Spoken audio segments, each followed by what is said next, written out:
Welcome to the Center for Strategic and International Studies. My name is Seth Jones. I'm the Senior Vice President and Director of the International Security Program. And I'm thrilled today to be joined by two outstanding scholars, Bruce Hoffman, who's the Shelby Cullum and Catherine W. Davis Senior Fellow for Counterterrorism and Homeland Security at the Council on Foreign Relations. He's also a professor at Georgetown University's Edmund A. Walsh School of Foreign Service.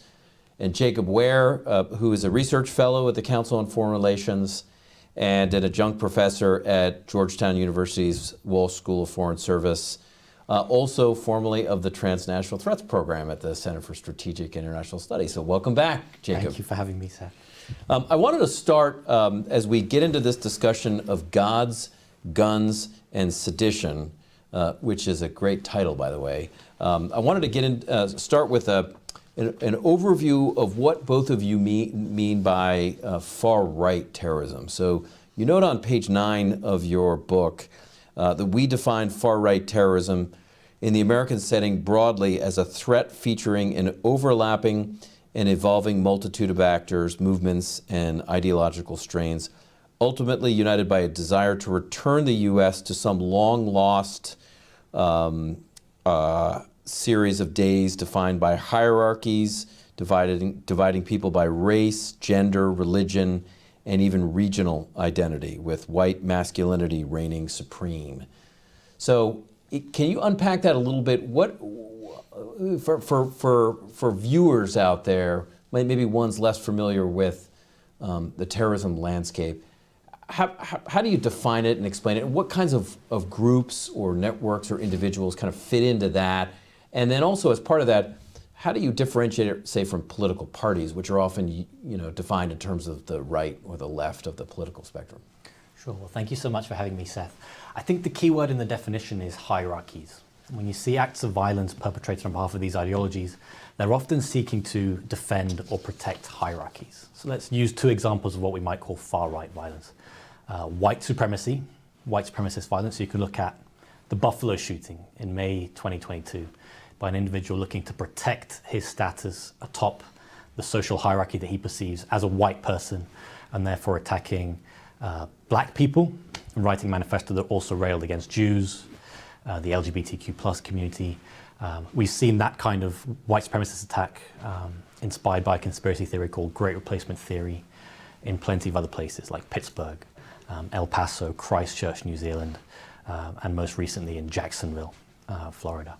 You might also have something like anti-government extremism, where people are perceiving hierarchies between elites and rural areas, or haves and have-nots, and trying to protect or reverse some kind of hierarchy in that space. The last part of your question is really important. What makes it terrorism? Because, of course, none of these ideologies in themselves are illegal, especially here in the United States with First Amendment rights. What makes something a terrorist attack is the willingness to use violence on behalf of that ideology, as we've seen in those incidents that I mentioned. So that would differentiate the kinds of organizations and individuals you're talking about from just political parties per se. Of course. So typically in far-right violence, far-right terrorism, we see two kinds of actors. We see organizations. Some of the prominent ones in the United States today include the Oath Keepers, Proud Boys, Adam Waffen Division, and the Base. What makes those groups terrorist is if they are using violence, which some of them don't always advocate for. We also see lone actor terrorism a lot. So individuals who are operating outside of organizations, operating in networks, or just breaking off of online spaces to conduct attacks on their own without coordination. And that's what we've seen in most of our databases with actual use of violence. It often is an individual act rather than one perpetrated and organized by a group in the United States. Lone actor violence has been quite lethal over the past 10 years. And you can draw that trajectory through Charleston, South Carolina, Pittsburgh, as I mentioned, El Paso and Poway, Buffalo, Jacksonville. And we've also seen those incidents abroad as well. So frequently lethal far-right attacks or lethal white supremacist attacks do involve lone actors. Yeah. I want to come back in a moment to the violent far left, But I wanted to turn to Bruce, and just if you could sort of sketch out for us your general sense of the threat posed by these kinds of groups or individuals today. How would you characterize it today? As both of you note, that the U.S. has a history of dealing with far-right activity. You talk about organizations like the Covenant, the Sword, the Arm of the Lord, the Order, the Klan. But how would you characterize the threat today? Well, it's a threat that's constantly evolving, like all terrorism, because terrorism changes and adapts and adjusts depending on the success of law enforcement and the authorities in countering it. Let me emphasize, just to add to what Jacob said, is that throughout the book we talk about violent far-right extremism. We have to understand that violence is the key dimension. The Constitution protects people to be extreme, and you can be an extremist. But when you look at the U.S. Code of what criminalizes terrorism, it talks about violence used to coerce or intimidate a government or the population. And that's exactly what we're talking about. You know, it's a disparate movement that's influenced by an overarching ideology that has become increasingly seditious and anti-government, that opposes, in some cases, all government above even the county level, that is inimicably opposed to law enforcement. And those are some elements, actually, since you mentioned violent left-wing extremism, that they have in common. One of the reasons we wrote a book on violent far-right extremism is just looking at the numbers. For example, 2019, the FBI had about 850 domestic terrorism investigations. That number doubled in 2020, and it tripled by 2022. That's the last year we have statistics for. Now, one problem is we don't have domestic terrorism legislation, so the FBI's counting kind of stops there. And domestic terrorism, they're including in several buckets racial and religiously motivated extremists, which are white supremacists, racists, anti-Semites, xenophobes, homegrown violent extremists, which could be people ascribing to a Salafi jihadi ideology, issue-specific extremists, militant opponents of legalized abortion who resort to violence, in some cases animal rights activists, and so on. But when you drill down deeper and look at the non-governmental organizations that are tracking this, in 2022, again, the last year we have data, 95% of all the politically motivated homicides in the United States, which is to say terrorist murders, were perpetrated by white supremacists. And that, according to the Anti-Defamation League, is part of a much longer trend. From 2012 to 2022, over 3/4 of all the violent homicides or murders that were politically motivated came from violent far-right extremists. So certainly there's violent far-left extremism. In fact, I would argue, until January 6, 2021, the most serious terrorist incident in recent years in the United States had been the attack on Republican members of the congressional baseball team who were at an early morning practice in June 2017 when, just as Jacob described, Alexandria, Virginia. Alexandria, Virginia, exactly. A lone actor, someone unaffiliated with any terrorist organization or group, not following anyone's orders, professed sympathizer of Senator Bernie Sanders, but clearly this act of violence had absolutely nothing to do with Senator Sanders, but nonetheless carried out an attack, a near lethal one. Steve Scalise, the then minority leader, Republican from Louisiana, was very seriously wounded. And if it wasn't for the fact that as minority leader, he had a personal security detail from the Capitol Police, they were able to open fire. The 5 people who were injured could well have been fatalities. So this is not the focus of this line of research, but you have certainly looked into various aspects of anarchists, anti-fascists, and others on the violent far left. We may come back to some of that in a moment, but what I want to start with is, before we really get into some of the various aspects of today, I want to talk about the title Gods, Guns, and Sedition, because there is a little bit of a historical evolution in how you're using both the words and then the history. So can you explain what that is? Sure, that's exactly right. It was completely serendipitous because we chose the title at the very end and because it sounded good. But then we realized it actually fit the historical trajectory that we trace in the book. So our book, of course, goes back, but not necessarily sequentially, to the Civil War, to the Reconstruction period when the Ku Klux Klan first appeared It discusses the 19-teens and 1920s when there was a second revival of the Klan, the 1960s, the civil rights movement that also led to a Klan rebirth. But we really situate the beginning of the movement that we saw crystallize on January 6, 2021, with historical events that happened in the 1980s. And there were a lot of similarities between then and now. For example, the United States was just coming off of multi-decade-long overseas military expeditions in Indochina back then. Vietnam, Cambodia, Laos, Thailand. I mean, we had bases in all those places and had operations in many of them. It had not gone terribly successfully, and there was a lot of resentment towards the government and towards elected officials. It was a time when the United States economy wasn't necessarily on a very solid footing. I can remember back in that era when we had inflation rates of 17%. There was also, fascinatingly, an immigration problem. And immigration was becoming a fixture of political discourse, and a polarizing one. And all those things seem to us to resonate with what we observed in 2020 when we started writing the book. Many of the same elements were present. And we trace the beginning of the movements to the 1980s for these reasons. But then violent far-right extremism was really characterized by a much more salient religious or theological influence than exists today.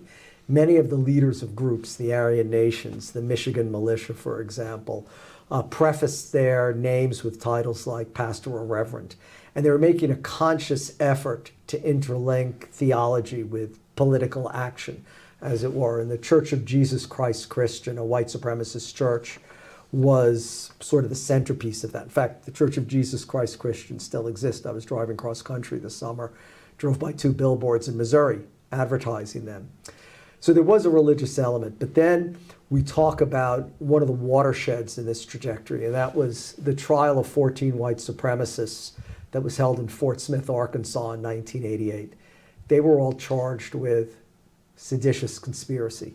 Actually, one of the most difficult charges to prove in a democracy.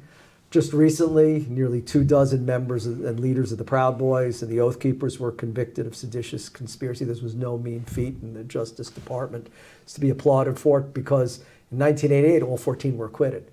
And when they were acquitted, there were 2 repercussions. One is that it ensured the movement would continue, but it also led the movement to think, what if the government had been successful and decapitated the movement?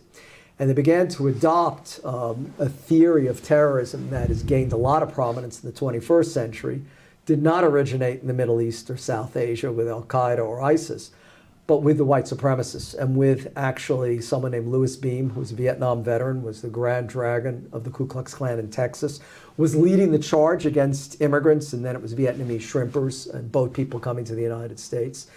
And he had the idea that the FBI was proving enormously successful in planting confidential informants in these groups, or actually infiltrating them with agents. And he said, forget the hierarchy, forget the command and control. We need to break this down into either lone individuals or isolated cells. So that begins in the 1990s. And then simultaneously, like all terrorist movements, there's a perennial search for a wider, more expansive constituency. And in that period, they seized on the idea of guns. So the God is the religious influence in the 80s, the guns is the 90s, when you have the rise of the militia movements that are brought into this overarching white supremacist, far-right, violent extremist, anti-government movement. You see the emergence of hostility to globalists, to East Coast elites, to the swamp in Washington. Again, lots of themes that we see that resonate today. And that's the guns part. And of course, that decade climaxes with Timothy McVeigh, U.S. Army veteran, but someone acting entirely on his own, actually with one other Army buddy who he was able to persuade to join this plot, who carries out the bombing of the Alfred P. Murrah Federal Office Building in Oklahoma City on April 19th, 1995, kills 168 persons, the most lethal terrorist attack in the United States until 9/11. FBI clamps down on the movement. There's a brief spasm when Eric Rudolph plants the bomb outside of the Atlanta Olympics in Centennial Park, and also goes on to bomb a gay nightclub and abortion clinics, but then he's subsequently arrested. And the movement dies down until 2008, and there are 2 developments that year. One is the worst economic recession since the Great Depression in the 1930s. That's knocking the country off balance. Banking crisis and the Right, exactly, and housing crisis, people Housing losing their crisis. homes, and of course the candidacy as president of the first African American. And Barack Obama has given Secret Service protection far in advance of any previous presidential candidate, and then his election solidifies it. So I wanted to ask about this too, about how important was the election of an African American in revitalizing the far-right terrorist movement? Well, that's the sedition part of the title, because that sets in motion a movement that all of a sudden is resurrected on both the economic dislocation occurring throughout the United States and then the worst fears of these violent extremists as an African American. And then we're on the path to January 6, 2021. Yeah. So one of the things that I wanted to turn to Jacob about is Bruce mentioned this issue of this leaderless resistance from Louis Bean. From your perspective, just to pull it to today, how influential and how does it translate into the way a range of organizations or individuals think about organizing today as you look at the far right, violent far right? I think leaderless resistance has proven to be an extremely successful, extremely lethal terrorist strategy, in large part because we've faced sort of 10, 15 years now of quite serious consequential terrorist incidents that have occurred in the United States and abroad, perpetrated by white supremacists and far-right extremists. But we've never really been able to have a serious crackdown on the movement. It hasn't happened. And I think that's in large part because of this leaderless resistance mentality, where you have these individuals or small cells who conduct attacks, and the actual leadership of the movement is shielded from culpability and from prosecution because they weren't involved in the criminal plots. That has changed now a little bit because of January 6th, where you had groups who organized publicly, who had leadership and hierarchy, who trained, who coordinated and had public communications, and the leaders of those present groups together on the grounds of the Capitol. And obviously so. And the leaders of those groups got those seditious conspiracy charges that Bruce mentioned from 1988, and they were prosecuted on them. And so I think that's almost a proof of concept for leaderless resistance. It's when you show up publicly, when you reveal your organization and reveal your hierarchies and your communications, that you leave yourself vulnerable to those far more serious charges that might make inroads into the movement. I think time will tell. But I do suspect there are some pros and cons of leaderless resistance. You know, Bruce, you've written historically about, and actually debated Mark Sageman, about the issue of how jihadist groups have organized, including Al-Qaeda. When you look at the organization of Al-Qaeda for years, or the Islamic State, they had a command and control structure. They had an emir in war zones. They had regional emirs and structures that you could diagram in many ways. And in some ways, it made it for individuals going after these groups, it made it, I don't know if easier is the right word, but there was an identified series of individuals to go after. Now, there are some upsides to organizing like this because you can, in a command and control structure like this, you can push guidance down. You can move money quicker in areas.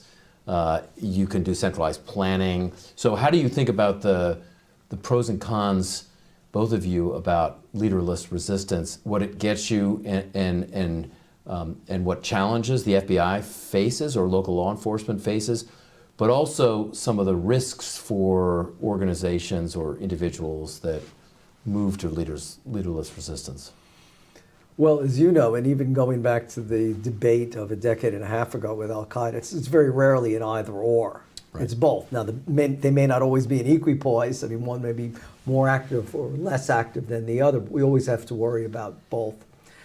I would say that in the United States, the overarching strategy for this is actually taken from a novel, from a work of fiction. Someone named William Pierce, who was the head of the National Alliance, which was an American iteration of. By the way, you beat me to this. I was just about to come to the Turner Diaries. Well, Turner Diaries is the thread that connects all this together. So that's why inevitably, you ask a question. That's kind of the basis of it, in a sense. So he headed this, Nazi group, and there was just, the resonance of the kind of turgid, didactic, anti-Semitic, racist rhetoric only went so far. There's just so often you can rechannel Mein Kampf, Adolf Hitler's work. So he had the idea, I'm going to write a novel under a pseudonym. He writes it under the name of Andrew MacDonald. And that's going to get a lot more attention and have a lot more heft because people will be interested in reading a novel rather than this like turgid didactic, tripe. And he was right. I mean, to date, we don't know actually what its sales figures are, but they're estimated between 200,000 and 500,000 copies. I mean, that's a lot for a novel that has literally become the blueprint for a white supremacist revolution or anti-government revolution in the country. In fact, you could buy the Turner Diaries up until a week after, on Amazon.com, up until a week after January 6, 2021. And on the back of it, it would say, again, to appeal to as diverse a constituency as possible, what will you do when they come and take your guns? So they tried to bring in all kinds of people into this dystopian novel that lays out a battle plan of overthrowing the government. And the idea in it is that individual acts of resistance, the Leaderless Resistance cells, will each create brush fires, and there'll be so many brush fires that eventually they'll come together in this gigantic conflagration that'll overthrow the United States government. Timothy McVeigh was trying to do that. He wanted to be the opening salvo in this revolution. I mean, he thought the bombing of the Murrah building would, as we see has happened in a social media era of the 21st century, inspire copycats and imitators. And in our book, the mass shootings are a depressing litany of one person after another inspiring imitation and emulation. But that's exactly what McVeigh was all about. McVeigh, to earn beer money or pin money when he was a soldier at Fort Riley, Kansas, would hawk copies of the Turner Diaries at local gun shows. When he was arrested, about an hour after the bombing by an Oklahoma state trooper, a folder was found on the front seat next to him that had pages from the Turner Diaries that had been cut out and meticulously underlined and highlighted with notes. So he took this literally as a blueprint. And in fact, one of the climactic scenes in the Turner Diaries is a truck bomb destroying the underground parking garage of the J. Edgar Hoover building on Pennsylvania Avenue. I mean, that was what he had in mind. There wasn't an underground parking garage at the Murrah building, but he found out there was an indented loading space that was only 11 feet from the entrance, that he could get so close that he didn't need to get underneath it. And he basically left the truck there and walked away, and it exploded. Right next to it, of course, was the America's Daycare, was a nursery. Tragic. There are a couple of other issues I do want to get to, including accelerationism. But I want to turn briefly, if we can go to the images of, there are a couple of interesting periods over the last decade or so. One of them was what we saw in Charlottesville, Virginia, the Unite the Right rally.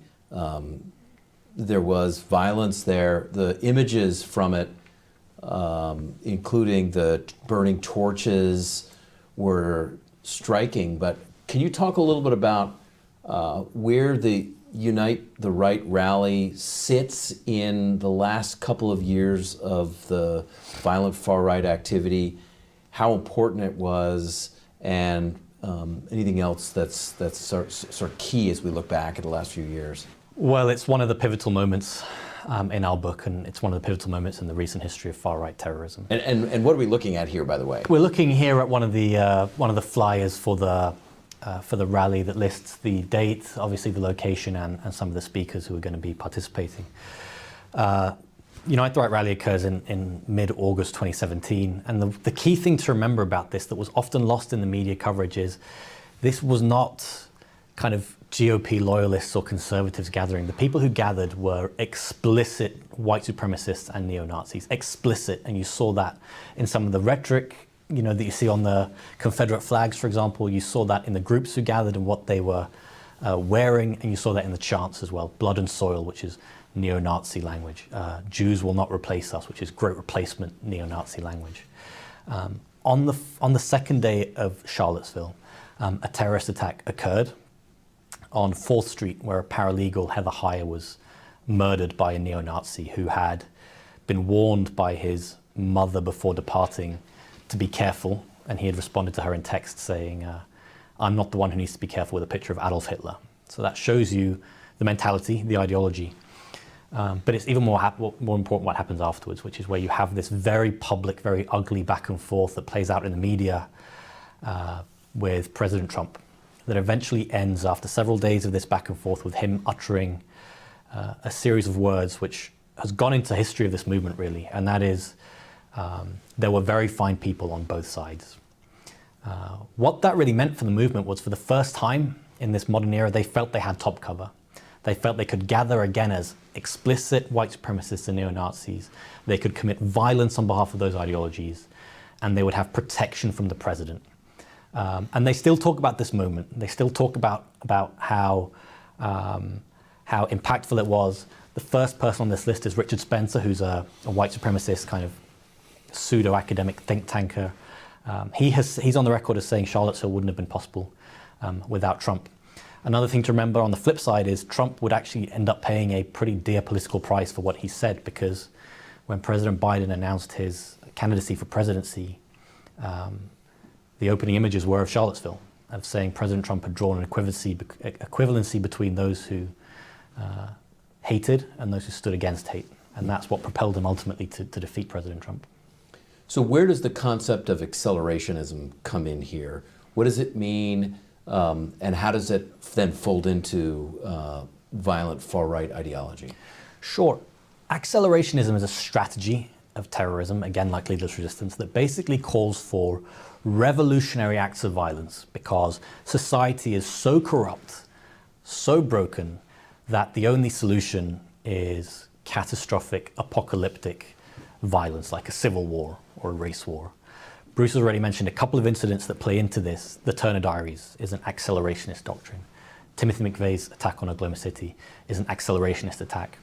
Even though, in the end, it didn't quite do what he had hoped. Even though it didn't. So these days, you see this language a lot in some of the far-right manifestos, far-right terrorist manifestos. One example being a shooting that occurred in Christchurch, New Zealand in 2019. Actually, Seth, while I was working here at CSIS, and 51 Muslim worshippers were killed there in 2 mosques by a gunman who had written in his obviously horrendously racist and anti-immigrant manifesto that there is no political solution. You have to accelerate acts of violence. You have to accelerate collapse because political solutions no longer exist. And I will just note, this ideology, this strategy is relatively widespread, and just last night there was a horrendous murder of a supposed former federal employee who was beheaded by his son in Pennsylvania. And the video that his son released spoke about this, spoke about there being no political solution, spoke about wanting to be the spark for a broader brush fire of violence.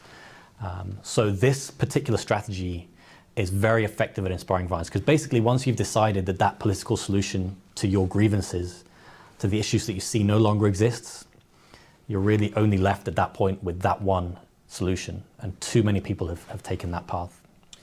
I don't mean to be apocalyptic in this question, but this is a very fragile period in the U.S. in 2024.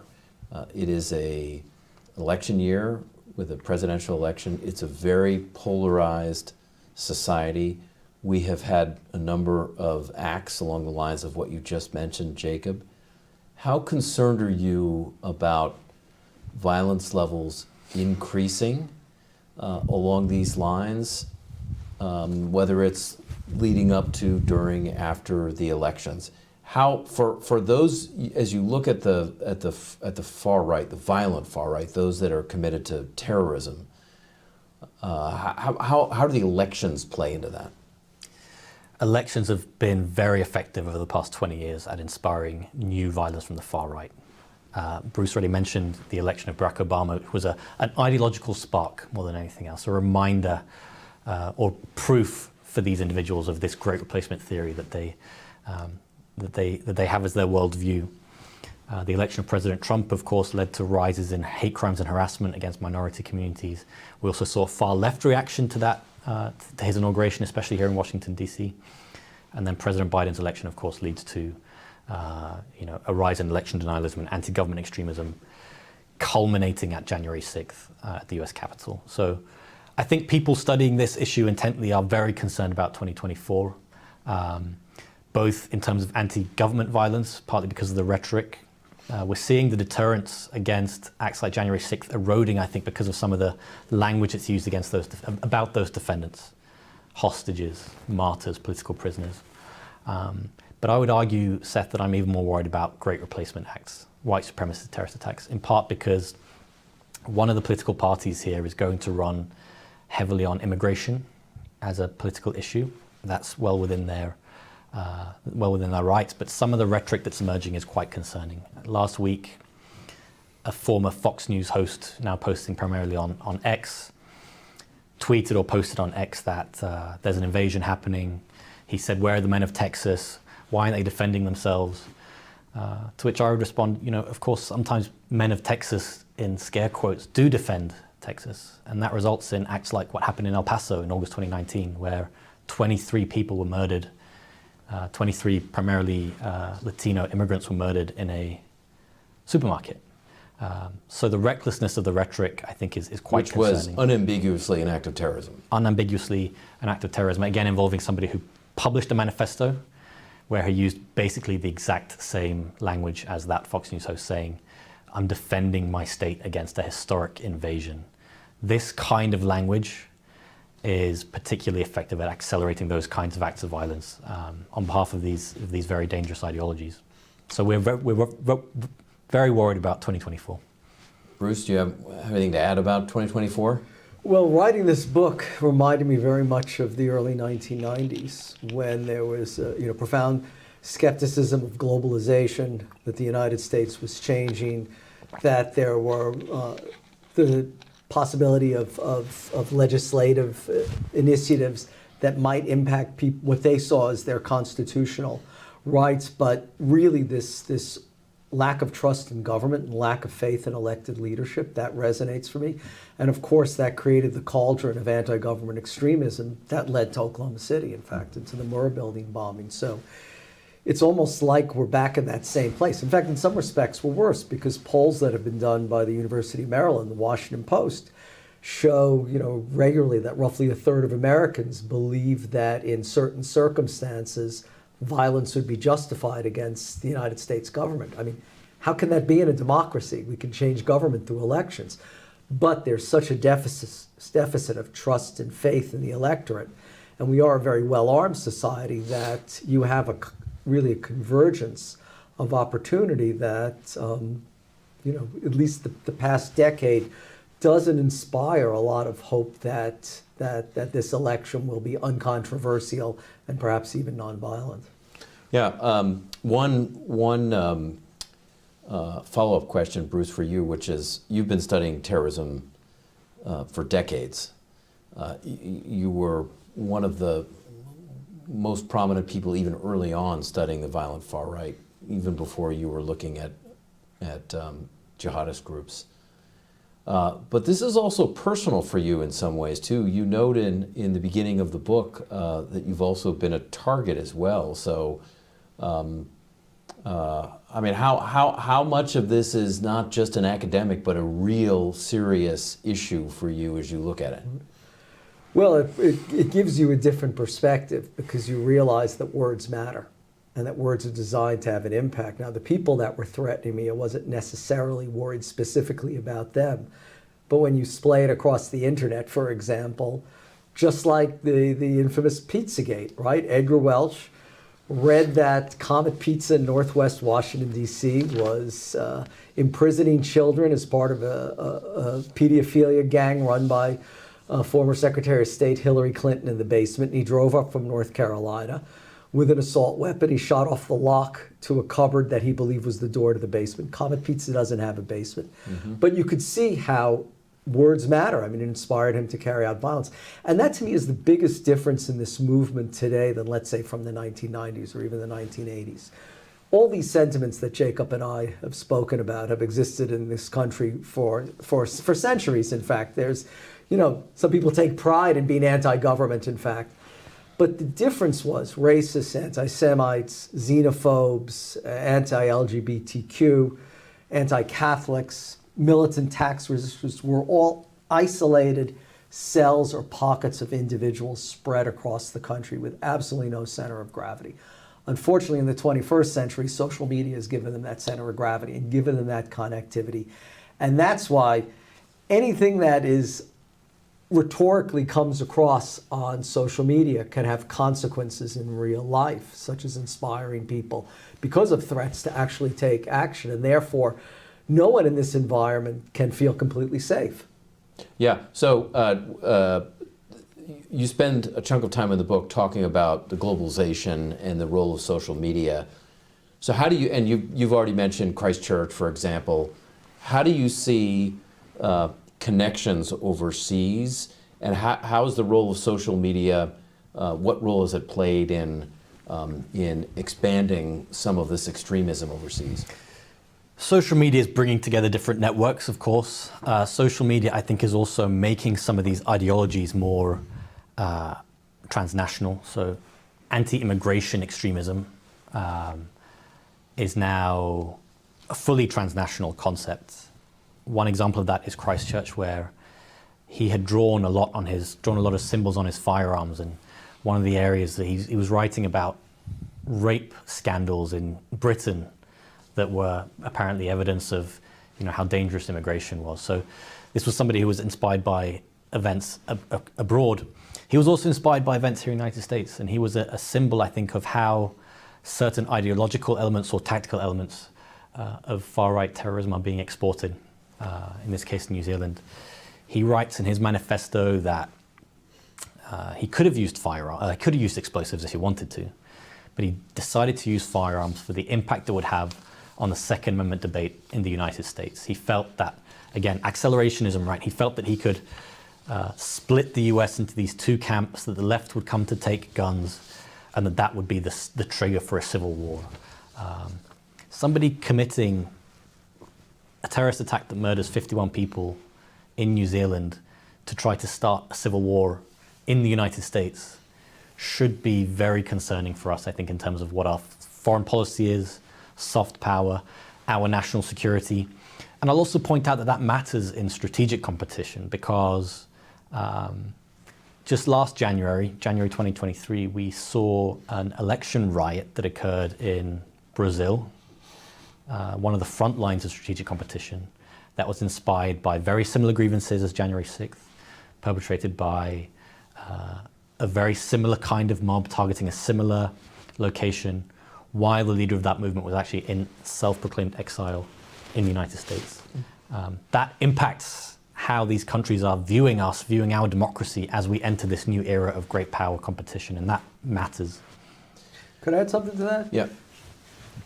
As you said, I've been studying terrorism for decades, and I have to admit, one of the things I could have never imagined in my wildest dreams is that our closest allies, our allies within the Five Eyes intelligence sharing consortium, would be designating United States-based groups as foreign terrorist organization. Canada, with whom we have the longest, historically most open border probably in the history of mankind, has designated 5 groups. Including the Proud Boys. Including the Proud Boys and 1 individual. Great Britain has designated 2 groups, Australia 1. These are our closest allies. And I hear, as I'm sure you do traveling overseas from our European friends, that they see the United States in a similar way that we saw countries like Saudi Arabia and Pakistan after 9/11 as spreading extremism. Precisely, not as a state or government policy, but also not doing enough to clamp down upon it, because they see the poisonous effects on their own societies, where they look to the United States groups as their leaders. Well, this does raise one question. You don't get into this in the book, at least meaningfully, at least that I saw. But there have been a number of politicians in the U.S. that have raised the prospect of designation or banning of groups. And you mentioned earlier Canada with the Proud Boys, the U.K. With National Action, Sonnenkrieg Division, Atomwaffen, the Germans. The President Trump certainly advocated publicly banning Antifa, but we've heard Democratic organizations and policymakers and members of Congress advocate for banning Proud Boys as well in the U.S. We have a constitution in the U.S. that's different than our legal structure is different. What are the pros and cons of banning organizations? And the follow-on question is, particularly if what we're dealing with in the U.S. is to some extent this issue of leaderless resistance. Yeah. So how much would that even mean? Well, you're right. You're right to note in the book it is an omission that you did miss the discussion of it. That was deliberate, in fact. We don't go there with designations for the simple reason that many of our policy recommendations are very difficult in and of themselves to achieve in a highly divided and polarized Congress. That to us is a third rail or radioactive. That there'd be such political divisions, just as you described, that each side would have their own sort of list of groups that we never move anywhere. So we try to be practical. And we talk about domestic terrorism legislation. We argue one of the main reasons for it is to bring greater equity in sentencing. Because someone, for instance, who's sentenced for providing material support to ISIS on average goes to prison for 13.5 years. We've seen time and time again, especially in plots that are derailed but went beyond conspiracies, they were imminent. Individuals getting lesser sentences that in some cases judges are able to pull in terrorism enhancement statutes, but that's completely subjective. We're saying it should be regularized because basically in this country, if you're a certain religion or have a particular skin color, you're going to go to jail potentially for 3 or 4 times longer than other individuals. Also, we have hate crime statutes. Yeah. And hate crime statutes were enacted in the 1990s exactly to express society's opprobrium of certain kinds of crimes, that harassment, assault, for example, murder, arson, kidnapping, but to say because they were committed of a motive of hatred and intolerance, they're even worse and therefore empowers judge to sentence people to 3 times longer. Now, in 1995, the Clinton administration did actually try to get a foreign designation that the Secretary of State would have to bring to Congress and a domestic one that the Attorney General would bring to Congress. As we know, the foreign one actually worked. It still took 2 years, and 2 years after Oklahoma City, so 2.5 years after the Clinton administration first pursued it, to get the foreign, less controversial designations enacted into law. They realized in the 1990s, in a far less politically polarized time than now, it wouldn't work. So that's why we avoid it. Jacob, can you talk a little bit about, maybe at least prioritize for us some of your key steps in this environment? You've talked about the concerns you have even in the year 2024. In the book, you talk about short-term measures to create a stronger regulatory framework. You talk about medium-term measures, more on strengthening civil society, and then you talk about some longer-term measures to help build national unity in the U.S. But very briefly, can you pick 1 or 2 issues that you want to highlight that we should accelerate, and I'm using it in the better version of it, accelerate now in the environment we're in right now? Okay, so Bruce has already mentioned domestic terrorism legislation. I think that's a really big one for us, just to try to get sentencing equity on some of these cases that we're currently lacking. Let me talk about 2 other legal measures, and then I'll talk about one of the civil society ones. Bruce and I call for Section 230 reform to basically hold social media companies liable for the content on their websites. Again, just yesterday, that video I was talking about was posted on YouTube and was on there for hours. It's unclear to me why those social media companies cannot build stronger regulations against allowing terrorist and extremist content, violent extremist content on their platforms. So we basically, advocate for Section 230 reform that would be accompanied by a range of other steps that social media companies would have to take: algorithm reform, better content moderation, to try to create safer online platforms. And that's not just a counter-terrorism or counter-extremism recommendation. That's would help with disinformation, state intelligence operations, pedophilia and child sexual content. So it's really a broader measure. We also talk about gun control. Now, Professor Hoffman and I have very different views on on gun laws. We come from different generations, as you can tell. So we had to negotiate our way down to something that we were both satisfied with, focusing largely on types of ammunition, obviously types of firearms, and then enforcing some existing laws that are on the cards, but typically are largely ignored, such as background checks, things like that. The medium-term civil society is about building resilience for the next 5 to 10 years to try to stop another emergence of this movement. And one thing we talk about in that space is what's called digital literacy or media literacy. This is basically the concept of, in an online world, people haven't necessarily developed the tools, whether they weren't taught in school or came of age earlier than the social media era. They haven't been taught how to handle themselves safely and appropriately online, whether that's being vulnerable to disinformation, extremist content, a range of things. So we call for things like training people in lateral reading, so how to take one source and in order to verify it, read another source to make sure the information is accurate, to make sure the authors are experts on the topic, just to try to build some resilience against the free reign of disinformation. QAnon, which is a conspiracy movement that we haven't mentioned much, has this very effective and powerful motto that they use, where they say, do your own research. Okay, don't trust government sources, don't trust official sources, don't trust what the media is telling you. You have to question it and you have to do your own research to figure out whether things are true or not. We actually embrace that. We say, yes, people should learn to do their own research, but they need to do it with skills, with safety, and so we advocate for that being instituted in schools, religious groups, just to try to vaccinate the population against disinformation and misinformation. So my last question is directed initially at Bruce, but certainly open to you, Jacob, which is, can you put where we are in a broader context? The U.S., after 9/11, certainly had major concerns from jihadist groups operating overseas. Initially Al-Qaeda, then the Islamic State, had some directed attacks, individuals like some Al-Qaeda attacks in the U.S.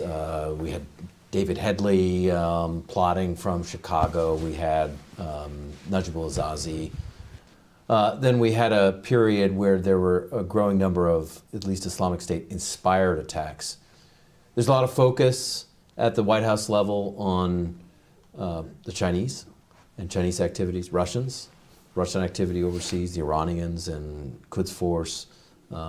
People can add climate change, a number. Where do you sit violent far-right activity and terrorism in the broader constellation of threats that the U.S. has to deal with? How do we situate it? It's never an either-or issue, but how do you prioritize this with all the other issues that the U.S. law enforcement, and there's espionage. I mean, how do they prioritize? This becomes important because I think as Bruce, as you and I spent an amount of time on the FBI commission that we were on that looked at the 9/11 recommendations, the FBI's got to prioritize its agents' money on informants and collection. How do you prioritize the far right with all the other threats the U.S. has to deal with? Well, look at how we prioritized it prior to January 6, 2021, which is to say not very high, and we saw what happened. We didn't think those events that transpired at the Capitol could actually materialize. And this is the problem, I think, from decades of studying terrorism, is that terrorists are the ultimate consummate opportunists. When they see the opportunity to strike, they do. And they do when we are distracted or we're preoccupied, our attention is focused elsewhere. To my mind, the situation is so different from the aftermath of September 11th, as dire as that was, because we faced external threats. People were coming from overseas to attack here. I mean, just in the newspaper in the past 24 hours, there's a plot involving 2 Canadians that were enlisted to assassinate an Iranian dissident in Maryland, for example. So the problem is that it's not just threats from abroad, it's even domestic threats. And even if they can't find perpetrators in the United States, they just go across the border. So unfortunately, in this day and age, we have to cover the waterfront. And also after 9/11, I mean, the United States was the preeminent reigning superpower in the world. Those are two adjectives I couldn't really use now. So the challenges are much greater and much more numerous. So it's how we balance our resources to really address all of these threats. And I think what you have to do is be flexible and prioritize those that are rising, but still keep an eye on the ones that are declining. But that to me is, one of the saddest developments is that 23 years ago, we just had to focus on external threats. We have to focus now on internal ones as well. Yeah. Well, thank you both.